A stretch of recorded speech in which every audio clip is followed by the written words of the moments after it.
Hey loves! Thanks for joining me today on my channel. If this is the first time that you're joining me, I invite you to press the subscribe button. That way you can join the family, you can be one of my friends, and most importantly, click that notification bell so that you'll be updated every time I post a video and you'll never miss out on what I have going on. Come on, let's be friends. So today, what I am going to be doing is sharing with you guys my meatball recipe. I love this recipe. It's so simple and easy to do, and my family really enjoys it. So what we're going to do, we're going to start off with our ground beef. And I have about 3 pounds of ground beef here. It's an 80-20 mix. You can use ground turkey if you prefer that, but you know, we like the flavor of beef, but ground turkey is absolutely fine.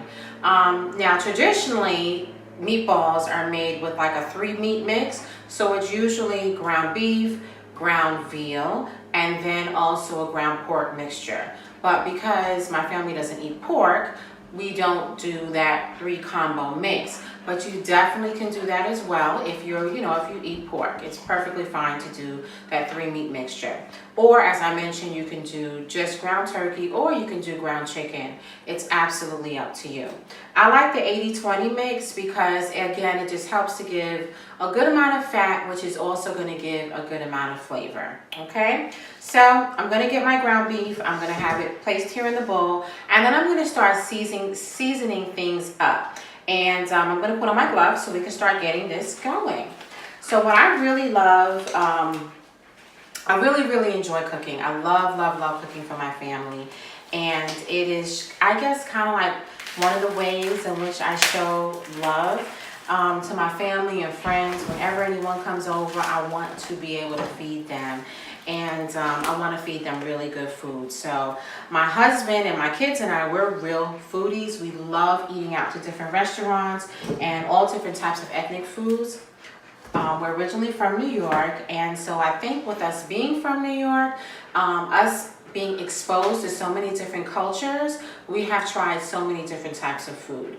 And so when I go out to different restaurants and eat, what I really enjoy doing as I'm eating the food, I really enjoy trying to pinpoint the different seasonings and spices and herbs and all of these different things in the food that I'm having at that time, so that I can try to come home and recreate it. So I kind of picked up a little bit of this meatball dish from this restaurant in New York. It's called Carmine's. It's an Italian restaurant. It's super good. Their meatballs, all of their food is just amazing. But their spaghetti and meatballs are really good. So this is kind of like a little kiss to that. It's my own little version. So when it comes to making any dish, please know that you can always put your own touches on it. You can make it a little bit more spicy if you prefer spice. If you like it less spicy and the dish calls for a little bit of spice, eliminate that. That's the great thing about cooking, is that you can truly make it your own. So I have my ground beef here in the bowl, and I'm going to start with getting our garlic peeled and chopped. Change my gloves, and we're gonna start getting our seasonings into our ground beef here.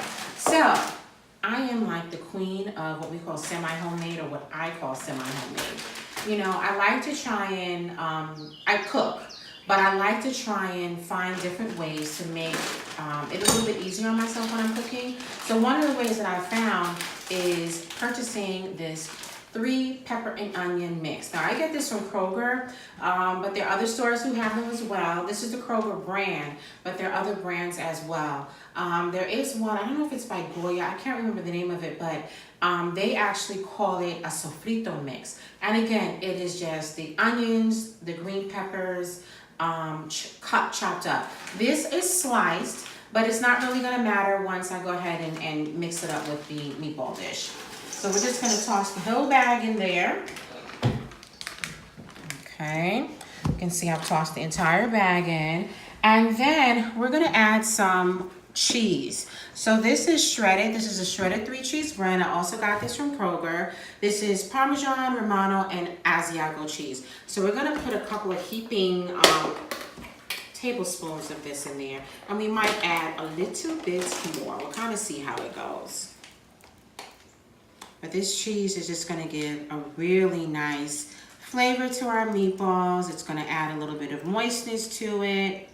And so it's gonna be super, super, super good. So we're gonna, I think that was about what, 3? Yeah. We might add a little bit more, but we'll see. Okay, so we're gonna cover that. The next thing that I wanna do is add some freshly ground black pepper. So I'm gonna toss this in here. Okay. And I'm going to add some of this. I absolutely love this seasoning. This is called, what is this? Badia. It's kind of like a Spanish seasoning. It's a complete seasoning, and it has garlic and oregano and a little salt in it, and it just really gives a really great flavor to so many different dishes. I use it in soups. I use it on different meats. I'm just going to give a couple of sprinkles of this. There we go. In our meatball mixture. Okay. Then I also have some Italian seasoning. I'm going to give a couple of sprinkles of this in here. And as you can see, I don't measure when I cook. I just kind of, you know, I kind of get the feel of how I want things to be. I add some when I feel like I need to add some extras in. I do that as well. So I really, honestly, I do not measure at all. So salt. I am going to add a little bit of salt to the dish, but I'm going to be really, really careful about the amount of salt that I add. That's because some of our other seasonings that I did add in has salt already. And then let's not forget, cheese is salty. So the worst thing that we can do is over salt our dish. We can always add a little bit more, but we can't take it away. And I have had to learn that through the years. So what I like to do is I sprinkle just a little bit in my hand, and I will, see, give a few pinches. I think that's enough, okay? Remembering again, I don't want it to be too salty. And then once I put it in the sauce also has salt. So I think that's gonna be absolutely enough. You know, a lot of times what happens, we really, really, really over salt our food. There's so many people, I'm a registered nurse, so I try to be a little health conscious in terms of what I'm cooking for my family. And everything that we have, everything that's in nature has sodium in it or has salt in it. When we get into trouble is when we start adding additional salt. So just, you know, kind of keep that in mind when you guys are preparing your dishes, okay? So I have garlic. I have 1, 2, 3, 4. Let's do about 5. Garlic is so good for us. Let's do about 5 cloves of garlic.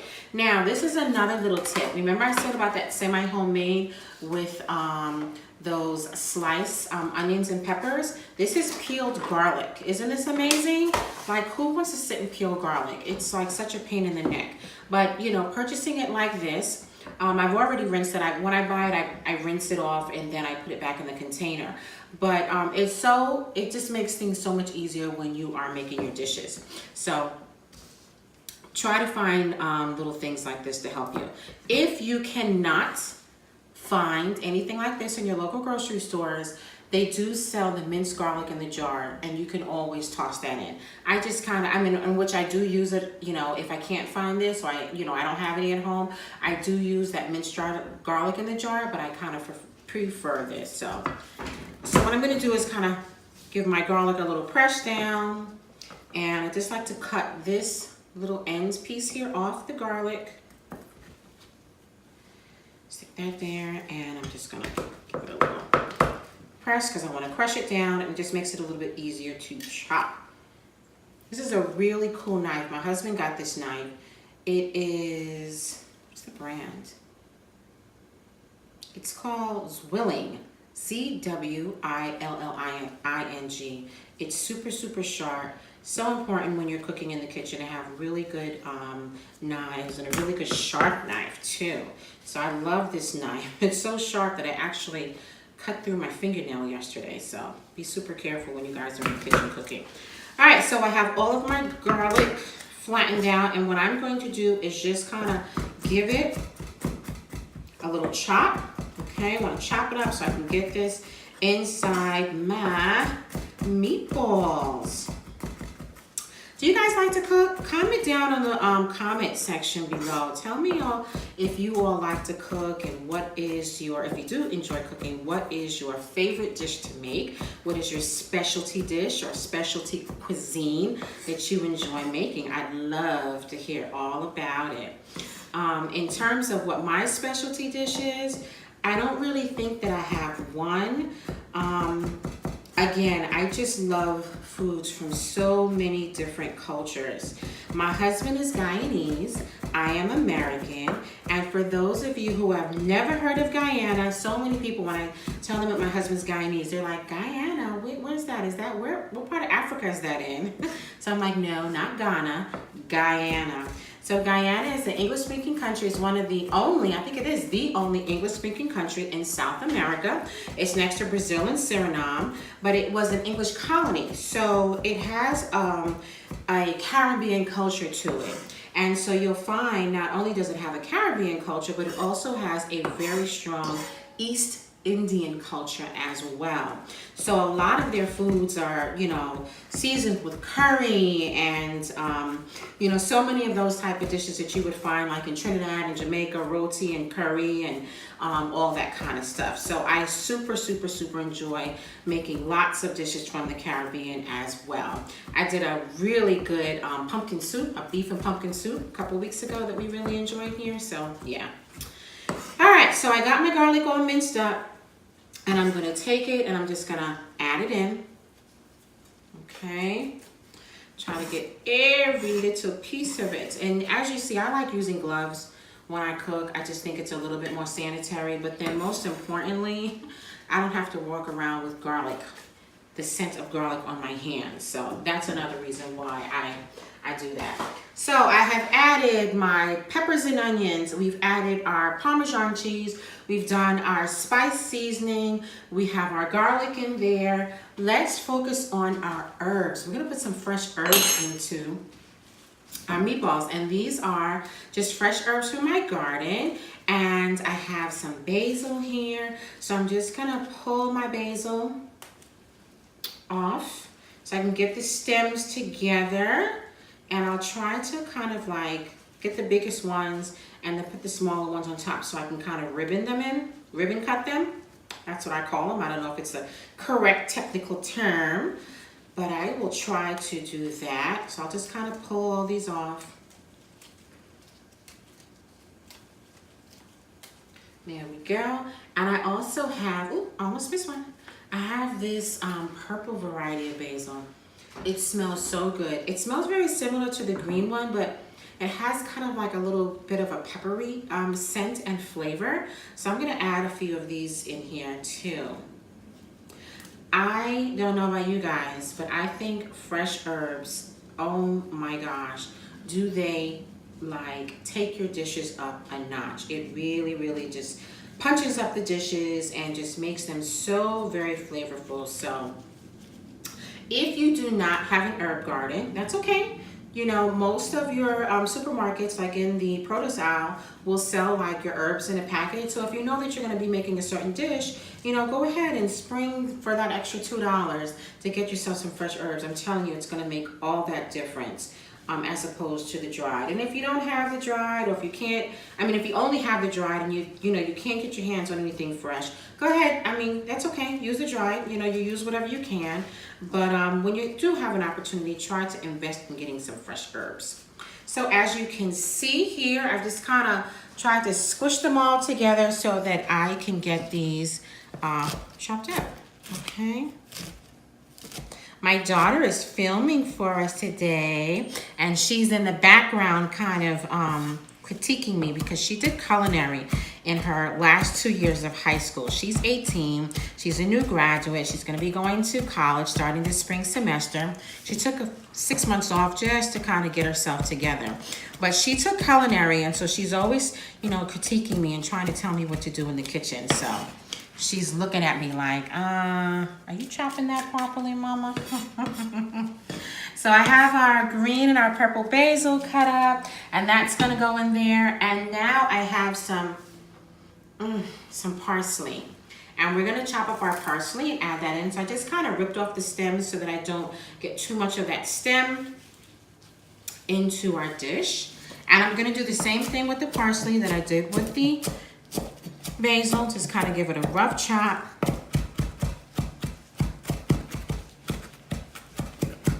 I am so not technical with this stuff, but I absolutely love to watch the cooking shows.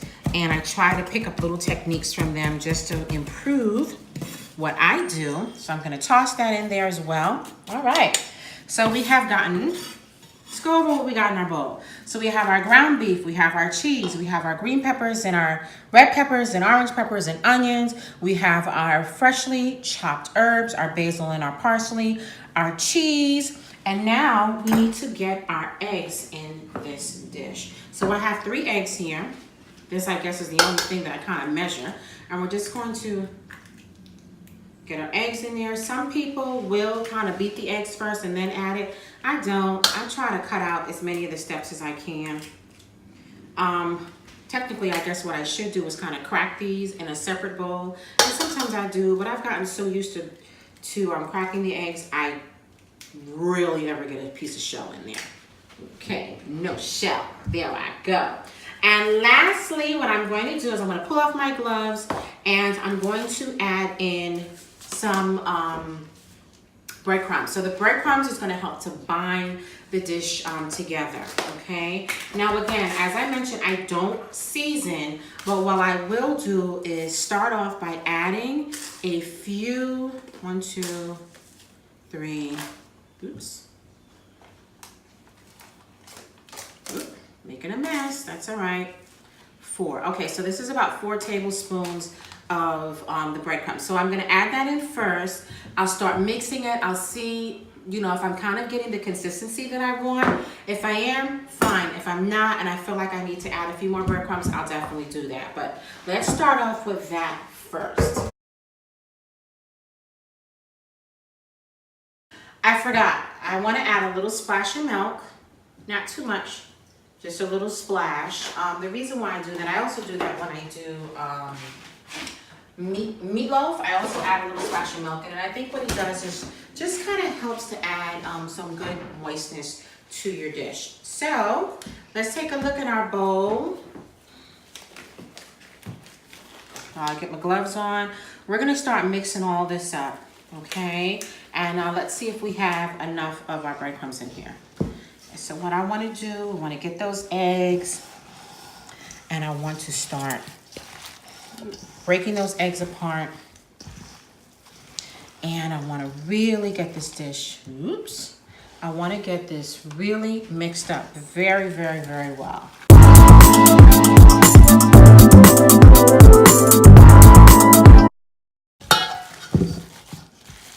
Okay, look at that, guys. Look how beautiful it looks.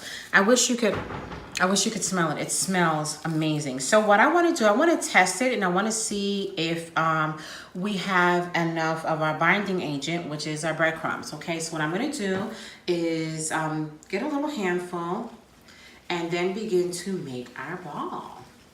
And if I find that it's kind of holding itself together and it's not sticking to my glove, then I think that is perfect and it's the right consistency. Just like that. See? Perfect. Look at how beautiful that looks. So we're gonna put that here on our plate. And we're gonna start just making our meatballs. Now what you can do, if you have an ice cream scoop, you can scoop them out and you can make it that way, so that all of your meatballs are pretty much the same consistency in terms of the shape. So I think I have a scoop and I think I'm gonna do it that way. Let's take a look. All right, so let's go.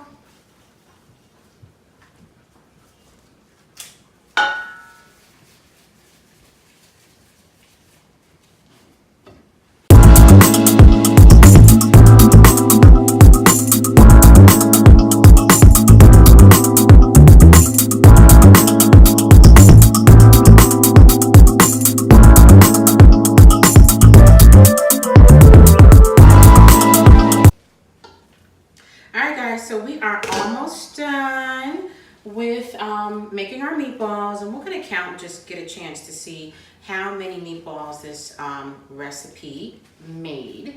But what's really cool about this, if you guys have children who don't like vegetables, this is a really great way to get their vegetables into their meal. So what you could do is, if you have a food processor, you could mince up all of these vegetables. Remember the onions, the green peppers. You could add in some minced carrots. You can mince up some carrots and add them in as well. So this is, again, a really great way for those kiddies to don't like vegetables to get it in for them and kind of hide it into the dish, okay? So I was always fortunate. My kids love vegetables. I never really had a problem with them being picky eaters. So I was really lucky with that. But my stepson was a super, super, super picky eater. He was like what I like to call a chicken nugget kid, meaning that he only really liked eating like fast food, chicken nuggets and things of that nature. So he was a little bit more challenging to get to try new foods. But what's super about him now as an adult, he's like a young adult now, he loves so many different types of food. So that's really, really cool. But for you guys with younger children who have those picky eaters, again, meatloaf and, you know, doing meatballs and things like that, if you mince up those vegetables where they can't see it or taste it, really good way to get it in. And like, who doesn't like spaghetti and meatballs? Come on. All right, so we have all of our meatballs prepared, and let's get a count and see how many we have, okay? As I said, I have never done like a recipe measurement for this dish, so this is all just kind of trial by error with you guys. So let's count. So we have 1, 2, 3, 4, 5, 6, 7, 8, 9, 10, 11, 12, 13, 14, 15, 16, 17, 18, 19, 20, 21, 22, 23, 24, 25, 26, 27 meatballs. So that was pretty good. And I think that they're pretty good size. I think most of them are about the same size except for this little one here on top. But, you know, whatever. We're not perfect, right? Once it goes in the dish, nobody will know. So what we're going to do now is bring our meatballs over here. And we're going to begin by browning them on the outside. I want to coat the bottom of our pot with a little bit of olive oil. Not too much because we don't want our sauce all greasy, but we want to have a little bit of extra flavor from the olive oil, but then also prevent our meatballs from sticking. Okay, so we're going to go on a medium-high flame, and then we will begin by browning our meatballs. So we're going to start putting our meatballs here in our pot, okay? And we're just going to brown them on each side. And we're not going to cook them all the way because they're really going to cook in the sauce. But we kind of, as I mentioned, we just want to get them nice and brown.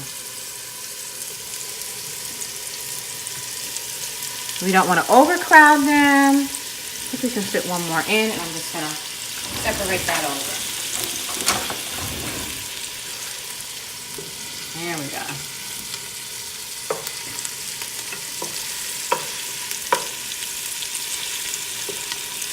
So again, on a medium-high heat, we're just going to brown the meatballs. We'll take them out of the pot, and then we'll put them in a separate bowl until we get them all brown.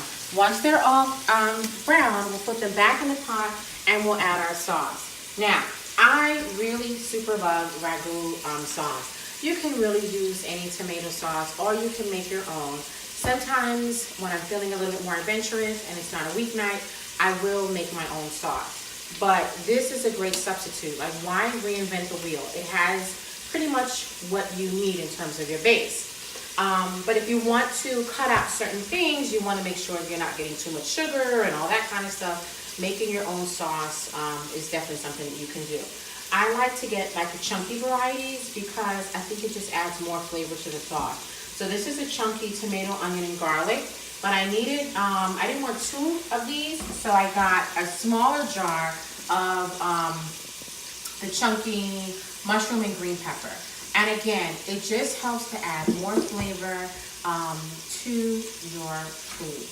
All of the seasonings that are in the meatballs, and then once you add this in, oh my goodness, it's just going to be amazing. Then we'll get our water on to boil to do our pasta, and dinner will be done.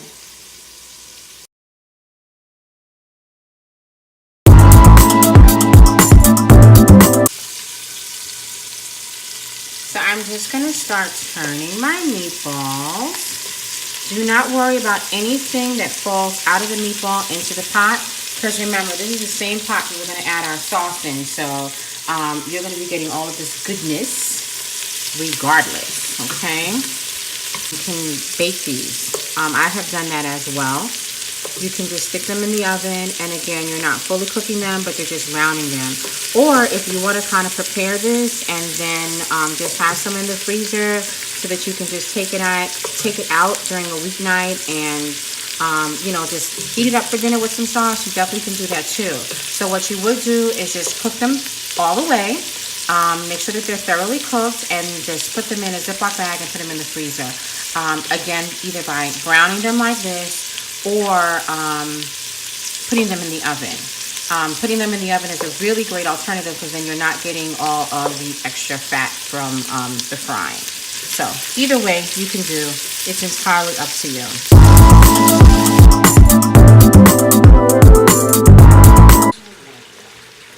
All right, so you see our meatballs have finished, and what I did was I did the first batch, I put it in this bowl. Look at all this beautiful juice from the meatballs. So we're just gonna make sure that that goes back inside. We're gonna pour this in here.